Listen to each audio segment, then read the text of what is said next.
வணக்கம். இந்த விடலாம் யாழ் பல்கலைக்கழக ஃபுட்பால் மைதானத்தில் ஏற்பட்ட தோல்விக்கு பின் இந்திய அமைதிப்படை எப்படி யாழ்ப்பாணத்தை கைப்பற்றியது என்பதை தான் பார்க்க போகிறோம். அதாவது இந்த ஒட்டுமொத்த ஆபரேஷன் பார் நடவடிக்கையில் திருப்பு முனையாக அமைந்த மணிப்பாய் சமர்ப்பணம் பற்றியும், எப்படி இந்திய படைகள் ரேடியோ கம்யூனிகேஷன் லைனில் ஊடுருவிய புலிகள் அவர்களை எப்படி தங்கள் கனரக இயந்திர துப்பாக்கி இருக்கும் இடத்திற்கு திசை திருப்ப பார்த்தனர் உட்பட பல சுவாரஸ்யமான விடயங்களை இந்த வீடியோவில் பார்க்க போகிறோம். ஸோ இந்த வீடியோ ஸ்கிப் பண்ணாமல் கட்சி பாருங்கள். இந்த வீடியோ லைக் பண்ணுங்கள், சேனலை நீங்கள் சப்ஸ்கிரைப் பண்ணுங்கள். பின்னணி: யாழை கைப்பற்றும் நோக்குடன் ஆரம்பிக்கப்பட்ட ஆபரேஷன் பவன் தோல்வியில் முடிய யாழை கைப்பற்றும் தங்கள் ஒட்டுமொத்த நடவடிக்கைக்கும் ஆபரேஷன் பவன் என்று பெயர் சூட்டி சில நாட்கள் கழித்து இந்திய அமைதிப்படை ஒரு புதிய திட்டத்தோடு யாழை நோக்கிய நகர்வை ஆரம்பித்தது. யாழ் நகரத்திற்கு செல்லும் எல்லா பிரதான சாலைகள் ஊடாகவும், அதாவது ஐபிகே ஹெட் குவார்ட்டர் பலாலிலிருந்தும், காங்கேசன் துறையிலிருந்தும், வடலியடைப்பு மானிப்பாயிலிருந்தும், நாவற்குழியிலிருந்தும், புத்தூர் நீர்வெளி என 5 பகுதிகள் ஊடாக இந்திய படைகள் யாழ்கோட்டையை குறிவைத்து புறப்பட்டனர். ஏனெனில் 1987ஆம் ஆண்டு ஜூலை மாதம் 29ஆம் தேதி இந்திய அமைதிப்படை ஈழம் வந்த முதலே மராட்டா பட்டாலியன் 1 யாழ்கோட்டைக்குள் தங்கியிருந்தது. அக்டோபர் 6ஆம் தேதி முதல் சண்டைகள் ஆரம்பமானதால் புலிகள் மீண்டும் யாழ்கோட்டையை முற்றுகையிட்டனர். சுதந்திர இந்திய வரலாற்றில் முதலாக ஓர் இந்திய பட்டாலியன் முற்றுகையில் சிக்கியது இந்த யாழ் சமையின் போதுதான் என்று கூறப்படுகிறது. அது மட்டுமல்ல, இந்திய இராணுவத்தின் வரலாற்றில் முதலாக முப்படைக்கும் என ஒன்றாக ஒரு கமாண்ட் உருவாக்கப்பட்டதும் இந்த யாழ் சமையின் போதுதான். ஏனெனில் அதுவரையிலும் நடந்த எல்லா போரிலும், அதாவது சீனாவுடனும் பாகிஸ்தானுடன் நடந்த எல்லா போரிலும் முப்படையும் தனித்தனியாக இயங்கி கோஆர்டினேட் செய்வார்கள். ஆனால் இந்த யாழ்கோட்டை மீதான சமையின் போதுதான் முப்படைகளுக்கும் ஒரே ஒரு தலைமை என்று உருவாக்கப்பட்டது. இந்த யாழ் சமையின் போதுதான் யாழ் நகரத்தை, அதாவது யாழ்கோட்டையில் சிக்கியிருக்கும் மராத்தா பட்டாலியன் கூட இணைப்பை ஏற்படுத்துவது இந்திய அமைதிப்படையின் பிரதான இலக்காக இருந்தது. புலிகளின் முற்றுகை: இந்திய அமைதிப்படை யாழ்கோட்டையை நோக்கி நகரப் போகிறது என்பதை தெரிந்து கொண்ட புலிகள் 3 அடுக்கு பாதுகாப்பு வலயத்திற்குள் யாழ்கோட்டையை கொண்டு வந்தனர். அதாவது யாழ்கோட்டைக்கு அருகில் இருக்கும் வீரசிங்க ஹால், அசோகா ஹோட்டல் உட்பட உயரமான கட்டிடங்கள் அனைத்திலும் புலிகள் நிலையெடுத்து இருந்தனர். 2வது வலயம் யாழ்கோட்டைக்கு வரும் எல்லா பிரதான சாலைகளில், அதாவது கொக்குவில், திருநெல்வேலி, நல்லூர் கோவில், சாவகச்சேரி பகுதிகளில் இருந்தது. 3வது வலயம் ஆனைக்கோட்டை, மானிப்பாய், மருதனமடம், உரும்பிராய், கோப்பாய், நாவற்குழி என அமைக்கப்பட்டிருந்தது. இந்த 3 பாதுகாப்பு வலயத்தையும் ஊடறுத்துதான் இந்திய படைகள் யாழை நோக்கி செல்ல முடியும். திட்டம்: பலாலி சாலை, காங்கேசந்துறை சாலை, A9 கண்டி வீதி ஊடாக 3 முனைகளால் பிரதான நகர்வுகளை மேற்கொண்டு யாழை நோக்கி நகர்வது. திட்டத்தின்படி பல பிரிகேட்களாக பிரிக்கப்பட்டதில் A பிரிகேட் படைகள் யாழ் நீரேறி கரையோரமாக உள்ள பகுதிகளை கைப்பற்றி வர யாழ்கோட்டையில் இருக்கும் மராத்தா பிரிகேட் படையுடன் இணைப்பை ஏற்படுத்த வேண்டும். அதே போல பிரிகேட் B இந்த பிரிகேட் Aவை பின்தொடர்ந்து சென்று யாழ்கோட்டையில் இணைப்பு ஏற்பட்டவுடன் தெற்கிலிருந்து வடக்காக நகர்ந்து யாழ் நகரத்தை கைப்பற்றிவாறே கிளியர் செய்து கொண்டே நகர்ந்து மற்ற படைகளுடன் இணைப்பை ஏற்படுத்த வேண்டும்.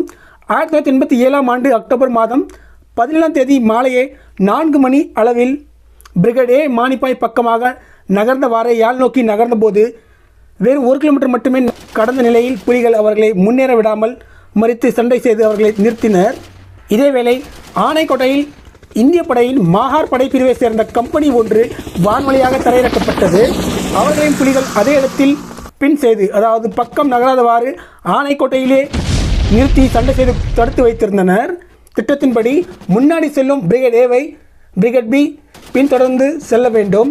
ஆனால் A பிரிகேட் மானிப்பாய் பக்கத்தில் மாட்டிக்கொண்டதால் பிரிகேட் Bக்கு 2 ஆப்ஷன் தரப்படுகிறது. அதாவது திட்டமிட்டபடியே மாட்டிக்கொண்டிருக்கும் பிரிகேட் Aவை பின்தொடர்ந்து சென்று அவர்கள் மாட்டிக்கொண்டிருக்கும் இடத்தில் அவர்களுடன் சேர்ந்து சண்டை செய்வது, அல்லது மானிப்பாய் ஊடாக செல்லும் பிரதான சாலையை பைபாஸ் செய்து சூதுமலை ஊடாக நகர்ந்து ஆனைக்கோட்டையில் மாட்டிக்கொண்டிருக்கும் மாஹார் கம்பெனியோடு இணைப்பை ஏற்படுத்தி அங்கிருந்து யாழ் நோக்கி நகரலாம்.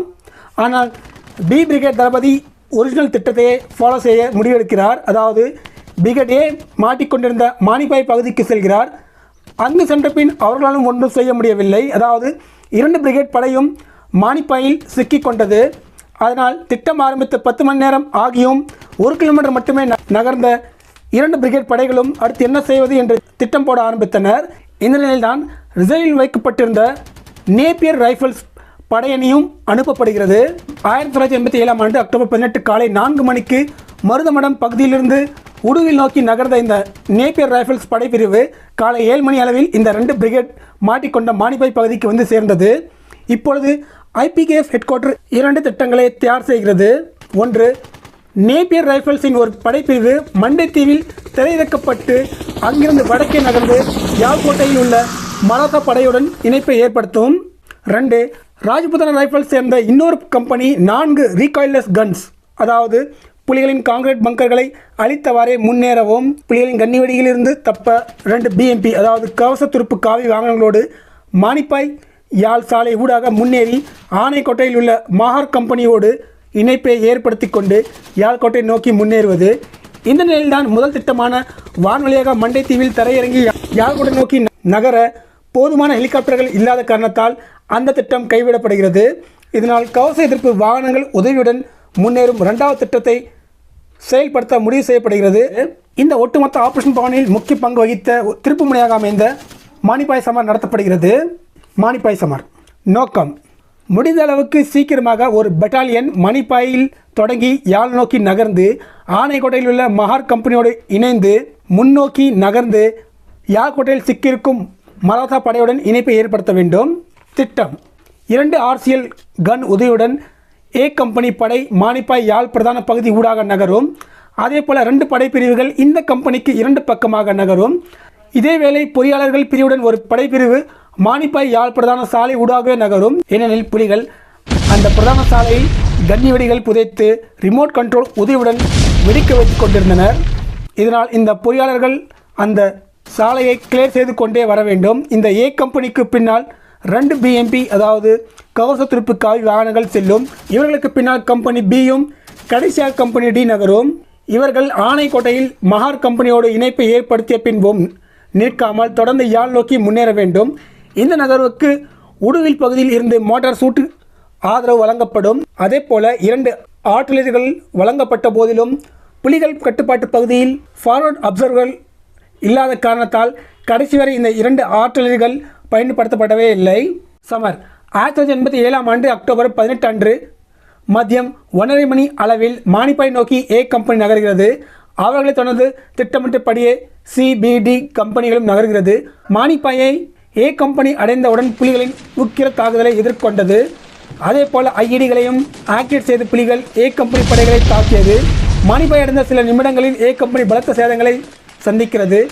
பின்னாடி வந்த பிஎம்பி வைத்து தாக்கிய நிலையிலும் சுற்றியுள்ள மரங்கள், வீடுகள் என எல்லா பகுதியிலும் புலிகள் நிலையெடுத்து உக்கிரமாக தாக்கி அவர்களை முன்னேற விடாமல் தடுத்து விட்டனர். இதனால் அடுத்து என்ன செய்யலாம் என்று யோசித்த போது பக்கவாட்டாக ஒரு படைப்பிரிவு நகர்வது என்று முடிவு செய்யப்பட்டது.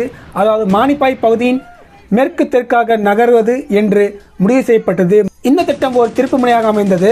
மானிப்பாயில் புலிகளுடன் மோதிக்கொண்டிருக்கும் பி மற்றும் டி கம்பெனியை விட்டுட்டு ஏ மற்றும் சி கம்பெனிகள் பக்கவாட்டாக நகரும் என்று முடிவு செய்யப்பட்டது. இந்த திட்டம் இந்திய படைகளுக்கு உடனடியாக பலம் தந்தது. ஏனெனில் புலிகள் தங்கள் வளங்களை பிரித்து பக்கவாட்டாக நகரும் படைக்கு எதிராக பயன்படுத்த வேண்டிய நிலை உருவானது. இதனால் அக்டோபர் 18 அன்றே மாலை 5:30 மணி அளவில் ஏ மற்றும் சி கம்பெனிகள் மானிப்பாய் பகுதியை பக்கவாட்டாக நகர்ந்து கிளியர் செய்தவாறே முன்னேறினர். ஆனால் திசை தேர்வு செய்வதில் நடந்த தவறால் சூதுமலை பக்கமாக போவதற்கு பதிலாக இந்த கம்பெனி படைகள் சண்டிலிப்பாயை நோக்கி சென்று விடுகிறது. இரவு இரட்ட தொடங்கிய போதுதான் தாங்கள் தவறான திசையை நோக்கி செல்கிறோம் என்பதை உணர்ந்த இந்திய படைகள் வடமேற்கு நகர்ந்தபோது புலிகளின் கன்னிவெடியில் சிக்கி ஒரு பிஎம்பி வாகனம் 30 அடிக்கு மேலே பறந்து கீழே விழுந்ததாம். அதன்பின் உள்ளூர் மக்களின் உதவியுடன் சரியான திசையை அறிந்து கொண்ட இந்திய படைகள் தெற்கே கடற்கரையை நோக்கி நகர ஆரம்பித்ததும் பல இடங்களில் புலிகள் அவர்களை இடைமறித்து தாக்குதல் நடத்தினர். அடுத்த நாள் அதிகாலை, அதாவது அக்டோபர் 19ஆம் தேதி 2:45 மணிக்கு கடற்கரை சாலையில் நகர்ந்து கொண்டிருந்த இந்த படை ஆனைக்கோட்டையில் மாட்டிக்கொண்டிருந்த மகார் கம்பெனியை தொடர்பு கொள்கிறது. ஆனால் ஆனைக்கோட்டையில் சுற்றி வளைக்கப்பட்டிருந்த மகார் கம்பெனி நிறைய சேதங்களை அடைந்திருந்ததாலும் காயமடைந்தவர்களை ஏர்லிஃப்ட் செய்ய ஹெலிகாப்டர் இறங்க ஒரு செக்யூர் பாயிண்ட் உருவாக்குமாறு இவர்களுக்கு ஐபிகேஎஃப் ஹெட் குவார்ட்டர் கட்டளையிட்டது. ஆனால் பின்பு 4:30 மணி அளவிலே என நினைத்தார்களோ ஐபிகேஎஃப் ஹெட் குவார்ட்டர் வேண்டாம், நீங்கள் நேரே யாழ்கோட்டைக்கு செல்லுங்கள் என்று கூற காலை 10:30 மணி அளவில் நாவந்துறை எனும் இடத்தை இந்த ஏஎன்சி கம்பெனி அடைகிறது. அங்கு நடந்த சண்டையில் புலிகளின் தாக்குதலில் சி கம்பெனி தளபதி காயமடைகிறார். ஆனாலும் தனது படையை தொடர்ந்து வழிநடத்திய அவர் வழியிலே இறுதி மூச்சு விடுகிறார். அவரது உடலை எடுக்க சென்ற 2 இராணுவ வீரர்களும் புலிகளின் தாக்குதலில் பலியாகினர். யாழ்கோட்டையை நெருங்கும் இக்கட்டான சூழலில் இவர்களிடம் ரவை பற்றாக்குறை ஏற்படுகிறது. இவர்கள் உடனே யாழ்கோட்டையை தொடர்பு கொண்டு இதை பற்றி பேச யாழ்குடையில் மாட்டிக்கொண்டிருந்த மராசா படை 2 பிஎம்பிகளில் அதாவது கவச வாகனங்களில் இவர்களுக்கு தேவையான ஆயுதங்களை நிரப்பி அனுப்புகிறது. மாலை 3:15 மணிக்கு யாழ்கோட்டையிலிருந்து வந்த இந்த 2 பிஎம்பி மணிப்பாயிலிருந்து வந்த ஏஎன்சி கம்பெனியுடன் இணைகிறது. அதன்பின் அரை மணி நேரத்திற்குள்ளேயே இந்திய படைகள் யாழ்கோட்டையில் மாட்டிக்கொண்டிருந்த மராசா பட்டாலியன் படையோடு 1987 ஆண்டு அக்டோபர் 19 அன்று மாலை 3:45 அளவில் இணைப்பை ஏற்படுத்திக் கொள்கிறது. அதன்பின்னும் இந்த ஏஎன்சி கம்பெனிகள் தொலைத்தொடர்பு கட்டிடத்தின் அருகே மயானம் இருக்கும் பகுதியை கைப்பற்ற சொல்லி கட்டளை வர மாலை 5 மணிக்கே அந்த பகுதியையும் இந்திய படைகள் தங்கள் கட்டுப்பாட்டிற்குள் கொண்டு வருகின்றனர். மானிப்பாயில் மாட்டிக்கொண்ட 4 கம்பெனிகளில் 2 கம்பெனி பக்கவாட்டாக நகர்ந்து யாழ்கோட்டையை நோக்கி நகர்ந்து யாழை அடைந்த அதே வேளை அங்கே இருந்த பி மற்றும் டி கம்பெனி புலிகளின் பலமான எதிர் தாக்குதலை சந்தித்து கொண்டிருந்தது. இருந்தாலும் புலிகளின் பலம் 2ஆக பிரிக்கப்பட்டதால் புலிகளின் தாக்குதல் நுக்கரம் குறைந்துவிட்டது. இதனால் மானிப்பாயை பக்கவாட்டாக நகர்ந்து முன்னேறிய இந்த படைகளை சூதுமலையில் வைத்து புலிகள் உக்கிரமாக தாக்க ஆரம்பித்தனர். ஏனெனில் இந்திய படைகள் மானிப்பாயை பைபாஸ் செய்தவுடனே அங்கிருந்த பின்வாங்கிய புலிகள் சூதுமலையில் நிலையெடுத்து இருந்தனர். புலிகளுடன் சண்டை செய்தவாறே முன்னேறிய பி கம்பெனி படை அக்டோபர் 19 அன்று அதிகாலை 2:30 மணி அளவில் ஆனைக்கோட்டையில் இருந்த மகார் கம்பெனியை தொடர்பு கொண்டனர்.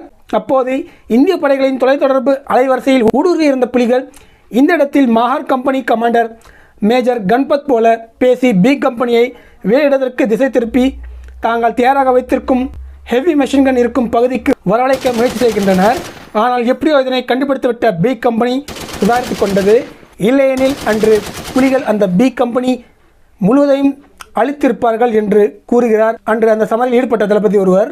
இவ்வாறு பி கம்பெனி முன்னகர பின்தொடர்ந்து வந்த டி கம்பெனி தாவடையில் மாட்டிக்கொண்டது. எதிர்பார்த்து பி கம்பெனி ஒரு குளத்தின் அருகே காத்திருக்கிறது. தாவடையில் ஒரு இரட்டை மாடி வீட்டில் மாட்டிக்கொண்ட டி கம்பெனி படையை புலிகள் 4 பக்கமும் சுற்றி வளைத்து தாக்கினர். ஆனால் அங்கிருந்து வெளியேறுமாறு ஐபிகேஎஃப் ஹெட் குவார்ட்டரிலிருந்து கட்டளை வருகிறது. அதாவது புலிகளோடு சண்டை போடாமல் பின்வாங்கி கொண்டு வந்துவிடுங்கள் என்று கூற எப்படியோ அங்கிருந்து தப்பி வெளியே வந்துவிட்டது டி கம்பெனி படை.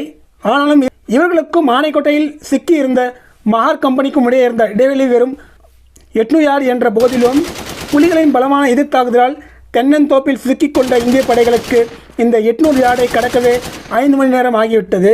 அதன் பின் பி மற்றும் டி கம்பெனிகள் ஆனைக்கோட்டையில் மகார் கம்பெனியோடு இணைப்பை ஏற்படுத்திய பின் இந்த 3 கம்பெனிகளும் யாழ்கோட்டை பக்கமாக நகர்ந்து மானிப்பாயில் பிரிந்து சென்ற ஏ மற்றும் சி கம்பெனியோடு அக்டோபர் 20 அதிகாலை இணைப்பை ஏற்படுத்துகின்றது. யாழ்கோட்டை இந்திய படைகள் 1987 ஆண்டு அக்டோபர் மாதம் 19ஆம் தேதி மாலையை கைப்பற்றியிருந்தாலும் யாழ்ப்பாணத்தில் மற்ற பகுதிகளில் சண்டைகள் தொடர்ந்து நடந்து கொண்டிருந்தது. இதனால் யாழ்ப்பாணத்திற்கான சமர் அக்டோபர் 26ஆம் தேதி தான் முழுவதுமாக முடிவுக்கு வருகிறது. அதற்கு முன்பே தலைவர் உட்பட புலிகளின் முக்கியமான தளபதிகள் வண்டிக்கு தப்பி சென்று விடுகின்றனர். அதன் பின்பும் வடமராட்சி தென்மராட்சி பகுதியில் புலிகள் முழுவதுமாக பின்வாங்காமல் மக்களோடு மக்களாக தங்கி இந்திய படைகளுக்கு எதிராக ஆம்புஷ் தாக்குதலை தொடர்ந்து நடத்தி வந்தனர் என்பது இங்கே குறிப்பிடத்தக்கது. இந்த வீடியோ உங்களுக்கு பிடிச்சிருக்கணும். இந்த வீடியோ பிடிச்சி லைக் பண்ணுங்கள். சேனலை நீங்கள் சப்ஸ்கிரைப் பண்ணலாம். சப்ஸ்கிரைப் பண்ணுங்கள். நன்றி.